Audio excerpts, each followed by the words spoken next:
Hi, this is Leonard Lopate. You're listening to WNYC On Demand. Podcasts, streaming, and MP3 downloads available when you want to listen at WNYC.org and iTunes. Now, rumors run rampant. No one here knows what has happened, but the rumors continue to circulate that the President and Governor Connolly both have been shot. And here at the Trade Mart, we have nothing but rumors and a wild scene of chaos. This is Gordon McClendon from the Trade Mart in Dallas. And that was a broadcast from KLIF, the radio station in Dallas, right after the assassination of President Kennedy. Rumors were flying, and polls indicate that over three-quarters of the American public believe that the assassination of President John F. Kennedy involved some sort of conspiracy. Some even claim that Lee Harvey Oswald wasn't the killer. In his latest book, Vincent Bugliosi, a former prosecutor and the author of the best-selling Helter Skelter and Outrage, has sifted through a mountain of evidence in an effort to put every major and even some minor conspiracy theories to rest. The book, Reclaiming History, The Assassination of John F. Kennedy, is published by Norton. It is my great pleasure to welcome Vincent Bugliosi back to my show. It's Happy always to a be pleasure. on your show, Leonard. It's always great to be on your show. When people mention, when I mention I'm going to be on your show, they say Leonard is the man in New York City. So I'm honored to be on the show. And I thank all of those people. Why do you think so many continue to believe that there was a conspiracy to kill President Kennedy, even people who weren't born in 1963? Yeah, well, we can probably paraphrase Joseph Goebbels, the propaganda minister of Hitler's Third Reich, that if you push something at someone long enough, eventually they're going to start buying it, particularly if they haven't been exposed to any contrary view. And these conspiracy theorists, they have inexhaustible patience, and through their books and radio and TV talk shows, movies, college lectures, over the years, the shrill voice of the conspiracy theorists finally penetrated the consciousness of the American people and succeeded actually in totally discrediting the Warren Commission and convincing the overwhelming majority of Americans that Oswald was either a part of a conspiracy or just some patsy who was framed by some elaborate group of conspirators ranging from anti-Castro Cuban exiles to organized crime working in league with U.S. intelligence. But I can tell you, Leonard, that this is all pure, unadulterated moonshine. The conspiracy theorists have dominated the debate. 9 out of 10 books are pro-conspiracy books. But if the Warren Commission report didn't have so many holes to be poked through it, would these people be as effective as they are? But they really don't have that many holes to poke through it. I was speaking to a group of about 600 lawyers back east after the JFK movie, and you blame Oliver Stone for perpetuating this whole thing? And anyway, I asked for a show of hands as to how many people believed in a conspiracy theory, and about 90% raised their hands. And then I said, how many of you saw the JFK movie, or at any time in the past read a conspiracy book or a magazine article or a column propounding the conspiracy theory? Again, a forest of hands, 90%. And I said, well, you know, I don't really need a show of hands for my next question. I said, I think you all agree that before you form an opinion on an important issue, you should hear both sides of the story. Like the West Virginia mountaineer said, no matter how thin I make my pancakes, they always seem to have two sides. So I say, with that in mind, I said, how many of you have read the Warren report? And it was embarrassing. A very small handful of people raised their hands. They haven't even read the Warren report. The Warren report conclusively proves Oswald's guilt. In the area of conspiracy, they're a little weak in that they don't go into many conspiracy theories, which I do in Reclaiming History. Well, the conspiracy theories start very early. Bobby Kennedy believes that there's some kind of conspiracy, according to David Talbot's new book. There were other movies that preceded it. I remember one that Robert De Niro starred in that I guess Brian De Palma had directed. Yeah. And this is something that is, I guess, has been there since the first day. Yeah. As far as Robert Kennedy, obviously his first thoughts, the first thoughts of LBJ, are the communists involved, or is the right wing involved because of Kennedy's pro-civil rights legislation? But these were initial thoughts. But in due time, Robert Kennedy is very strongly on the record saying that he believed that the Warren Commission was correct. Now, what got you started on this? Was it that mock trial that you engaged in 20 years ago? Yeah, we like to call it something other than a mock trial. Certainly it was a mock trial, but as I'm talking to you at this moment, there are mock trials going on in law schools all over the country, and this was a little different than that. We had the original Warren Commission witnesses, a regular federal judge, the Jerry Spence. You've heard of him. Mm-hmm. Jerry Spence. He's been on the show. He claimed to never have lost a major case. Yeah, right. Jerry Spence defended Oswald. There was no script. They said, Mr. Bugliosi, we know you have an amour, a love affair with your yellow pad. Your yellow pad is going to be your script. Spence and I worked on this for 5 months. We were on film for 21 hours. And the jury came back with a verdict of guilty. And while I was on that case, dealing with the original Warren Commission witnesses, that was my initial exposure to the case, I found that this was all nonsense. So I decided to do a book at that time. Well, do you think that your experiences as a prosecutor make you less likely to believe conspiracy theories anyway? No, it would be more likely because I've prosecuted many conspiracy cases. I mean, I've put people on death row because they conspired to commit murder, even though they were not at the scene. Manson was not at the scene, you know. The text is 1,600 pages long, and there's an additional 1,000 pages in notes. Did it have to be that long? Well, it's the first book that covers the entire case. You didn't want to leave any loose ends. No book prior to Reclaiming History has even attempted to cover the entire case. This covers everything. There's another reason why the book is so long.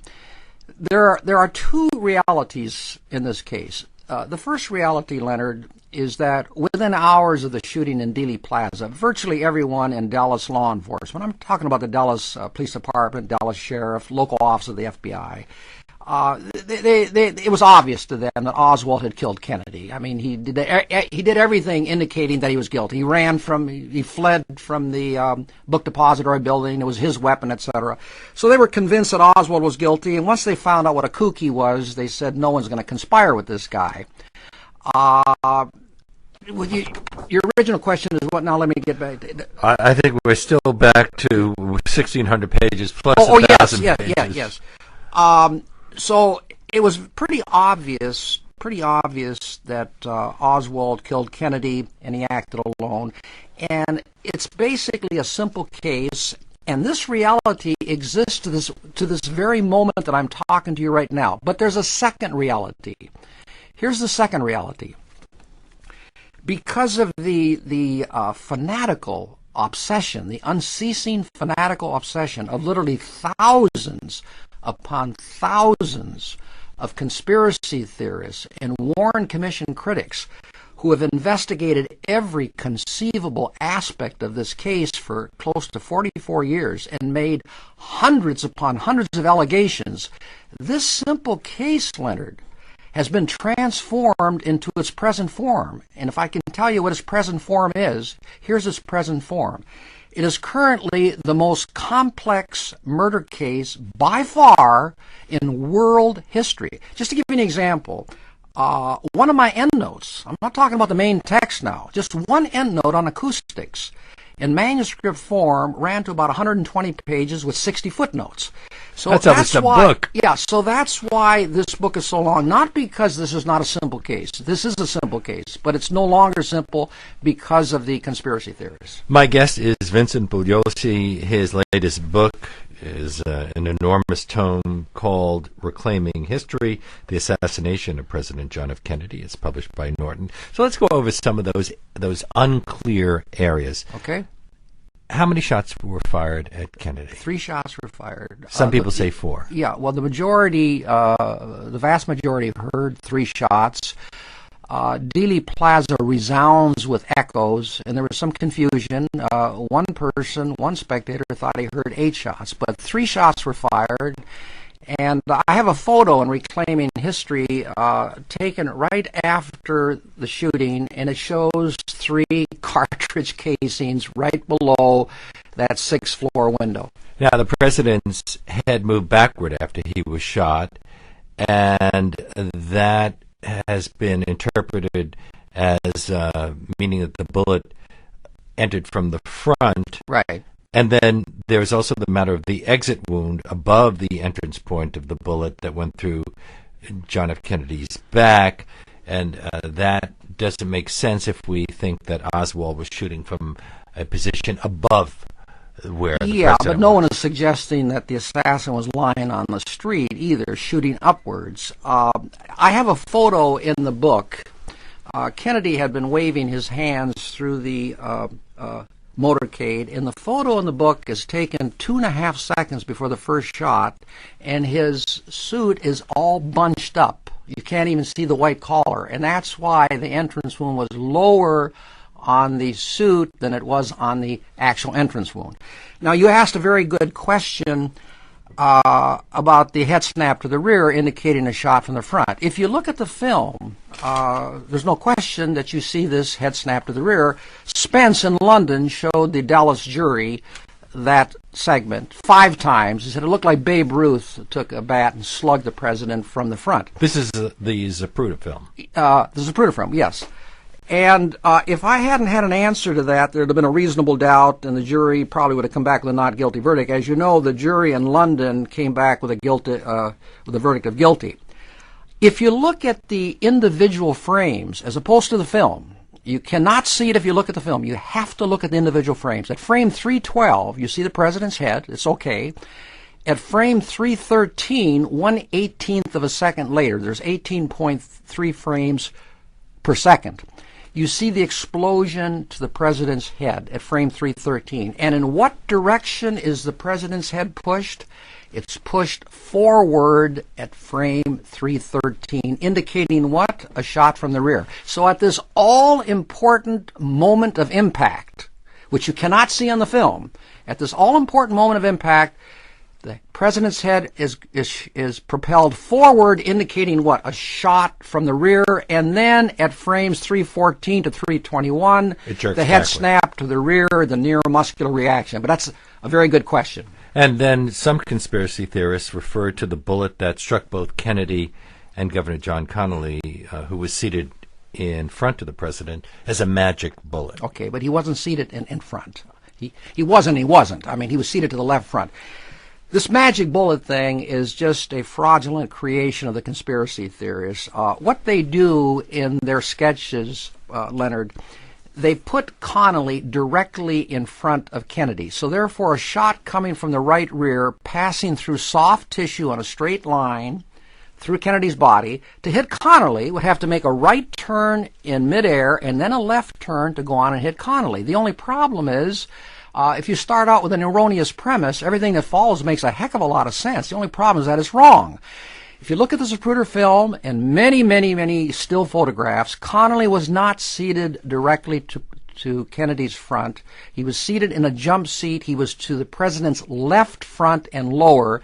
The orientation of Connally's body vis-a-vis Kennedy was such that a bullet passing on a straight line through soft tissue had nowhere else to go except to go on and hit Governor Connally. Now, I want to take this a little further. In London, a doctor testified for Spence to the magic bullet. So on cross-examination, I said to him, well, now, doctor, you say the bullet did not go on to hit Governor Connally. And he says, right. He said it would have to be a magic bullet. I said, well, if it didn't hit Connally, how come it didn't tear up the interior of the limousine or hit the driver? He says, I don't know. I says, well, now, if it didn't hit Connally and it didn't hit the interior of the limousine and didn't hit the driver, it must have zigzagged to the left. He says, no, it need not have zigzagged to the left. I said, did it hop, skip, and jump over the car? He said, no, it did not have to do anything like that. And I said, what happened to this bullet?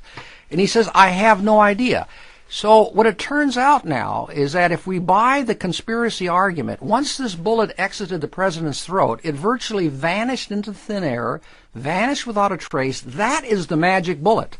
The conspiracy theorists have the magic bullet, not the Warren Commission. We have to go to a little break in just a moment, but before we go, is the Zapruder film, the 20-second long film taken by someone who is just a bystander, the best evidence there as to what actually happened? I point out 5 reasons in the book that even if we take that Zapruder film away, there's no question at all that they were hit by that second bullet.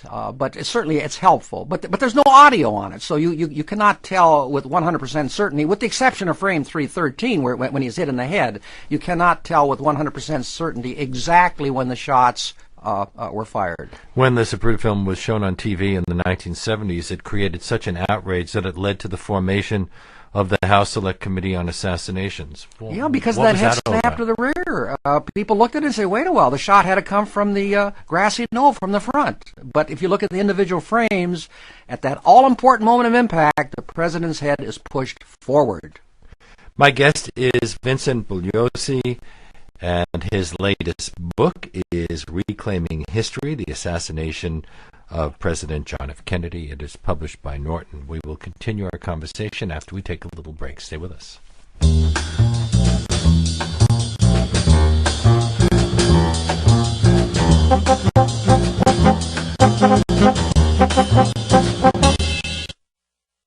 Roy, it appears at this point that it will take nothing short of a miracle, medical or otherwise, for Lee Harvey Oswald to face trial or charges for the assassination of President Kennedy. And a new report just now coming in from Parkland Hospital: Oswald is dead. Lee Harvey Oswald has died at the hands of a Dallas nightclub operator. Another clip from KLIF in Dallas, which provided blow-by-blow coverage of the assassination and the aftermath of it as it unfolded. Stations across the country turned to KLIF for information on November 22nd and all the days that followed. And all the days that followed are part of what Vincent Bugliosi covers in his 1,600-page book, with 1,000 pages more of footnotes. It's called Reclaiming History, The Assassination of President John F. Kennedy, published by Norton. And let's talk a bit about Lee Harvey Oswald, or as they called him, Lee H. Oswald at that point. Is there any evidence that Oswald came into his job at the depository that day with the rifle that killed the president? Is there any evidence of it? Well, yeah, he was storing the rifle at Ruth Payne's garage, and we know he came out the night before the assassination to get that rifle. We know he put it in a bag, which was found right next to the 3 cartridge cases, of course, the next day in the sniper's nest, and he brought that large bag containing the rifle into the building. The driver of the car, Buell Frazier, saw him take that large bag into the building. That bag was found right below the sniper's nest there. What was Lee Harvey Oswald like? Was he intelligent? I thought he was. Some people said he wasn't, but I thought he was intelligent, intellectually inclined, kind of a complex guy. He was dyslexic, and yet, strangely enough, a voracious reader of serious subjects. Certainly bonkers, there's no question about that. Very emotionally unstable, unreliable. The one thing that struck me more about Oswald than anything else, he was a very angry person, very argumentative, confrontational. He had defected to the Soviet Union, and that hadn't worked out. That's right. Well, he went there looking for Marxism, and he was told by the State Department over there, he said, well, you're going to be awfully lonely over here if you're looking for Marxism. Later, he tried to get a visa to Cuba and was denied that. They denied him the in-transit visa. Now, if they had granted it to him, he wouldn't have been in Dallas at the time the president came there. But that was one of the reasons some people conjectured that there was a Cuban connection to the assassination. Yeah, but there's no Cuban. There's no evidence. It's all theorizing, all speculation. So let's give us a little summary, a little summation of the arguments for a conspiracy and the arguments against. Well, I can't give any arguments for, except that... Well, you've gone through them all. Well, no, but I knocked them down. I knocked them down. Well, for instance, they'll say the mob killed Kennedy because they were trying to get Bobby Kennedy off their back and stuff like that. But but the Cubans, there had been rumors that there might be an assassination when JFK went to Florida. So there were all the sorts argument of was the things Bay that of had Pigs. They happened. try to overthrow Castro, so Cuba then is going to try to kill Kennedy. And as Castro said, we're not going to be blown back to the Middle Ages. I mean, my God, and we're not going to use someone like Oswald, who was a pro-Castro sympathizer. And Bobby kind of thought it might be Cuban exiles. Well, he didn't know because he was involved in the Bay of Pigs invasion and all of that. So obviously the thought entered his mind about retribution. But then when saner counsel prevailed, there was no evidence of it. So what motive would Lee Harvey Oswald have had for killing the president? He'd had a fight with his wife. No one knows the the day before? answer to that question because he's dead. And even if he were alive and wanted to tell us, he probably couldn't tell us of all the dynamics swirling around in his fevered mind that led to this monstrous act of murder. But I can tell you a couple things from the available evidence. He had delusions of grandeur. He viewed himself in a historical light. He had a diary that he called the Historical Diary. A squad mate of his in the Marines said that Oswald wanted to do something that people would be talking about 10,000 years from now. His wife, Marina, whom I've met, said that her husband compared himself to the historical figures that he read about in these biographies. So he did have these delusions of grandeur. He didn't want to just make a ripple. He wanted to change the tide of history. Getting more specific, and we've already touched on this, he revered Fidel Castro. He was an ardent supporter of the Cuban Revolution, obviously against Kennedy for the Bay of Pigs invasion, trying to overthrow Castro. 5 days before the assassination, Kennedy was in Miami, and he gave a speech there urging the Cubans to rise up against Castro, promising prompt U.S. aid if they did. Oswald read the papers. It was a big story in Dallas. So the Warren Commission and the House Select Committee feel, and I tend to agree with them, that Oswald's love for Cuba in killing an enemy of Castro played a role, thinking that he was furthering the Cuban cause. But there's one other point that I used against Spence in London. I was reading Oswald's diary, and there was one entry in there that literally leapt off the pages to me. He said, "I've lived under capitalism and communism, and I, quote, despise the representatives," that's the key word, the representatives of both systems. Now, he didn't particularly hate Kennedy. His pro-civil rights legislation appealed to Oswald, but he hated America. No question about that. Oswald hated America. And he probably viewed, and I'm just speculating here, but he probably viewed Kennedy as the quintessential representative of a society for which he had a grinding contempt. And when he was shooting at Kennedy, he was shooting at the United States of America. You reveal a lot of sympathy for his mother, Marguerite, here. She denied that he'd done it to the day she died. Right. What about Marina? Didn't she initially maintain that he couldn't have done it? No, just the opposite. Marina, for years, and testified on her oath, said that obviously my husband killed Kennedy, and she was very apologetic for it. But by the time I spoke to her, her mind had been impregnated with all these conspiracy theories, and now she feels that her husband was framed. But for years, she said just the opposite, that her husband had killed Kennedy. They'd had a fight the night before the assassination. Well, they had a very unusual relationship, very tempestuous, and, he started beating her. She would run away. He'd get down on his knees, and they'd come back, and that type of situation was not uncommon. But there was another aspect of their relationship that may have led to this killing. They each, for whatever perverse reason, seemed to be just beyond the other's reach, unable to give the other what they knew the other needed. And on the night of the assassination, he goes, or the night before the assassination, he goes back to Irving, where his wife and 2 children are living, to get his rifle. But it was, I think, conditional. Why?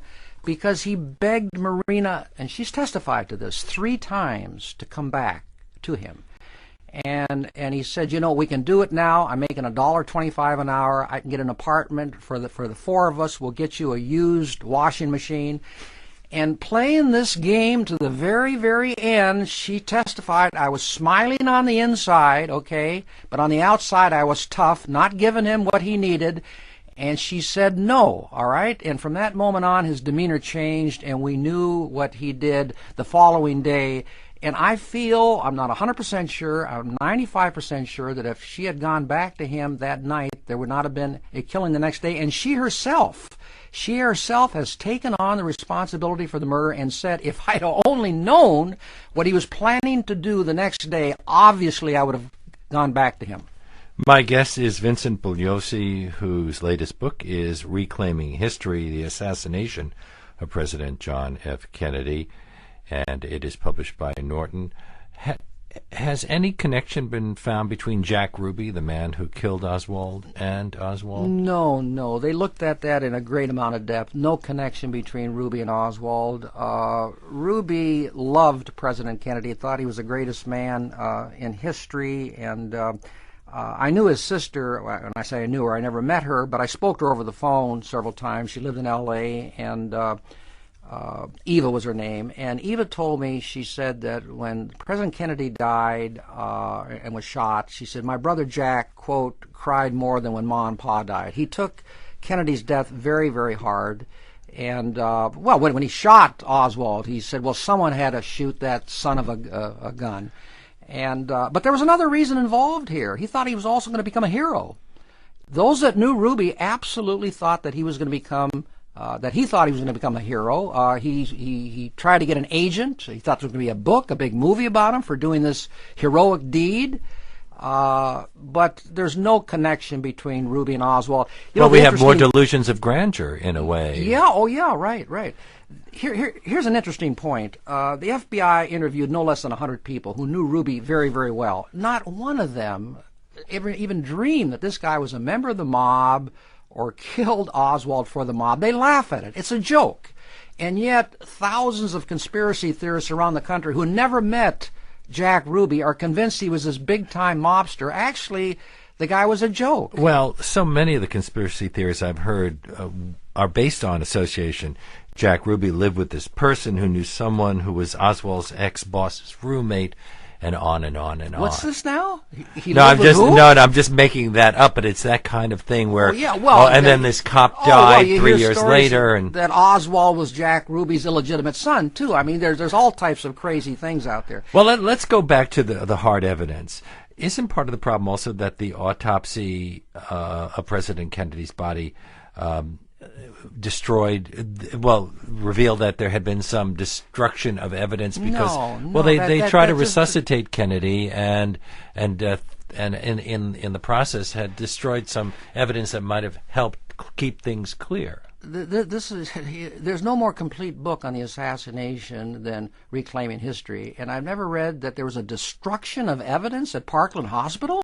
No, not a conscious destruction, but in attempts to resuscitate Kennedy. Oh, I see what you're saying. Okay. The exit wound of the bullet that entered the upper right back, it exited the front of his throat, and to save him, the tracheotomy was in the same place as the exit wound. And you're right, that did make it difficult to find the exit wound. But close-up photographs showed that wound where the tracheotomy was conducted, that is where the bullet exited. But you're right, the tracheotomy, you got a point there, the tracheotomy helped obscure the exit wound because it was in the same position. Now, also to people, we've kind of mentioned some of them, like Fidel Castro, like the anti-Castro exiles, like the CIA, the KGB, Texas oil men, have all been suggested as possible conspirators. Okay, let me, there's been billions and billions of words written about this case. If I can try to summarize in a couple minutes, it's going to be difficult. Let's talk about Oswald's guilt and then all of these conspiracy theories. Let's take Oswald's guilt first. As a prosecutor, I learned, and it's just common sense, that if you're innocent, chances are there's not going to be any evidence at all pointing towards your guilt. But now and then, because of the nature of life, the unaccountability of things, there may be one piece of evidence, in a rare situation, even 2 or 3 pieces of evidence pointing towards guilt, even though you're completely innocent. But here, Leonard, everything pointed towards his guilt. In Reclaiming History, I set forth 53 separate pieces of evidence pointing towards Oswald's guilt, and under the circumstances, Leonard, it wouldn't even be humanly possible for him to be innocent, at least not in the world in which you and I live. I'm talking to you, you can hear me, there will be a dawn tomorrow. Not in that world. Only in a fantasy world can you have 53 pieces of evidence pointing towards guilt and still be innocent. If we have a little time, I'll just give you just a couple of the pieces of evidence. All right. It was his murder weapon. Firearms test showed that the murder weapon belonged to Lee Harvey Oswald. There were no bullets from any other weapon? Absolutely not. Who leaves the book depository building? Many employees are. He's the only employee that flees the book depository building immediately after the killing. 45 minutes later, he shoots and kills Officer J.D. Tippit. The signature, the killing bore the signature of a man in desperate flight from some awful deed. 30 minutes later, resists arrest, pulls a gun on the arresting officer. During interrogation, he told one provable lie after another, all of which showed a consciousness of guilt. I'm trying to summarize billions of words in a couple minutes. Conspiracy. There's been these allegations of all these groups, the mob, CIA, KGB, military-industrial complex. Leonard, there's no credible evidence that any of these groups were involved in this assassination. All there is naked speculation. Number 2, there's no credible evidence that Oswald himself had any association, any connection with any of these groups in the past, and the FBI checked his past. They checked every breath he ever breathed. No record of his having any association with any of these groups that supposedly were behind the assassination. Now let's assume, because I want to take this step by step, let's assume that one of these groups wanted to kill Kennedy, a notion that I almost reject out of hand. It belongs in a Robert Ludlum novel. But let's assume they wanted to kill Kennedy. Oswald, Leonard, is one of the most far-out people in the world that they would ever think of hiring as their hitman. Why? Well, number 1, he was not an expert shot. He had a $12 mail-order rifle. Notoriously unreliable, extremely unstable. I mean, here's a guy that wanted to become a Soviet citizen. They turn him down. What does he do? He slashes his wrist, tries to commit suicide, and they're going to get him to commit the biggest crime in American history. Now, let me take it to its final step. These groups decide that they want to kill Kennedy, and number 2, even though Oswald's a joke, they decide they want to use him to kill Kennedy for him. Let's see if where that takes us makes any sense, okay? After Oswald shoots Kennedy in Dealey Plaza and leaves the book depository building, one of 2 things, Leonard, would have happened. Let me tell you the least likely thing that would have happened. There would have been a car there to drive Oswald to help him escape down to Mexico or wherever. The conspirators certainly would not want their killer to be apprehended and interrogated by the authorities. That's the least likely scenario.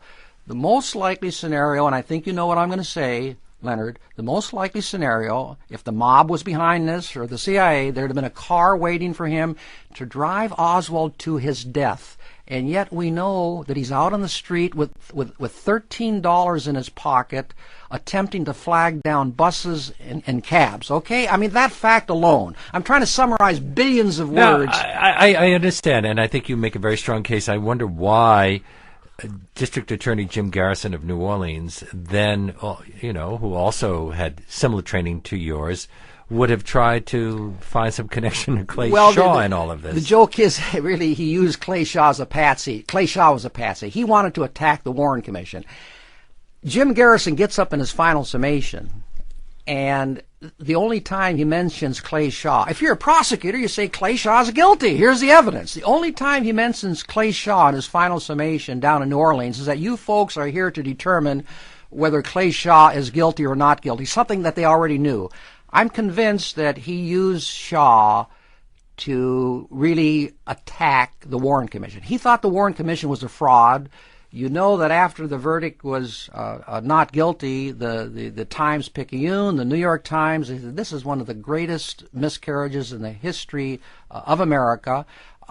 He was in total disrepute until Oliver Stone comes along years later, disinters him from his legal grave, and Stone's movie, I mean, come on, is one continuous lie. Let me amend that. I got to give Oliver credit. He did have the date correct. He had the victim correct. He had the location correct. But other than that, it was one continuous lie. I mentioned 53 pieces of evidence against Oswald.